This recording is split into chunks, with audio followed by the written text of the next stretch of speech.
तुम्हारी समस्या ये है कि तुमने अपना पूरा जीवन, अपनी सारी ऊर्जा, अपनी सारी आशाएं पहली वास्तविकता में निवेश कर दी है।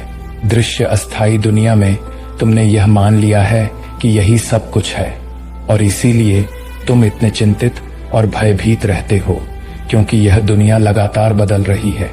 नौकरियां चली जाती हैं, स्वास्थ्य बिगड़ जाता है, रिश्ते टूट जाते हैं और जीवन समाप्त हो जाता है। यह रेत पर घर बनाने जैसा है, जब तूफान आता है तो उसका गिरना निश्चित है।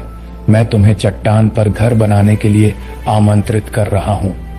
मैं तुम्हें अपनी चेतना को, अपने भरोसे को, अपनी निष्ठा को अस्थाई से हटाकर सनातन पर केंद्रित करने के लिए बुला रहा हूं।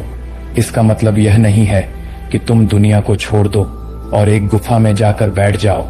नहीं, इसका मतलब है कि तुम दुनिया में रहो, पर दुनिया के होकर न रहो। तुम अपनी नौकरी करो, अपने परिवार का पालन पोषण करो, अपने देश के एक अच्छे नागरिक बनो, लेकिन यह सब एक नए दृष्टिकोण के साथ करो, एक स्वर्गीय दृष्टिकोण के साथ। कल्पना करो कि तुम एक राजदूत हो। एक राजदूत किसी विदेशी देश में रहता है। वह वहां के नियमों का पालन करता है, वहां के लोगों के साथ व्यवहार करता है, लेकिन उसकी निष्ठा, उसकी पहचान और उसका अंतिम अधिकार उसके अपने देश से आता है। वह हमेशा यह याद रखता है कि वह किसका प्रतिनिधित्व कर रहा है। तुम स्वर्ग के राज्य के राजदूत हो, जिन्हें पृथ्वी पर भेजा गया है। तुम्हारा काम यहाँ मेरे पिता के राज्य का, उसके प्रेम का, उसकी क्षमा का और उसके सत्य का प्रतिनिधित्व करना है। जब तुम इस तरह से जीना शुरू करते हो तो सब कुछ बदल जाता है। तुम्हारी नौकरी केवल पैसा कमाने का एक जरिया नहीं रह जाती, ये मेरे राज्य की सेवा करने का एक मंच बन जाती है। तुम अपनी मेज पर ईमानदारी से, उत्कृष्टता से काम करते हो, क्योंकि तुम अपने बॉस के लिए नहीं बल्कि मेरे लिए काम कर रहे हो।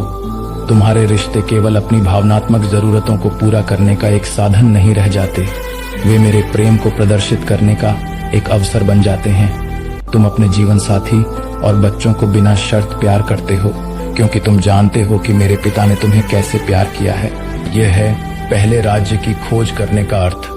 यह एक बार का निर्णय नहीं है, बल्कि एक दैनिक प्रतिपल की यात्रा है। यह हर सुबह जागने और कहने का निर्णय है, प्रभु आज का दिन आपका है, मेरी इच्छा नहीं पर आपकी इच्छा पूरी हो। मेरे द्वारा आज अपने राज्य का विस्तार करें। लेकिन शैतान, जो इस दुनिया का शासक है, तुम्हें इस सत्य से अंधा रखना चाहता है। वह तुम्हें झूठ फुसफुस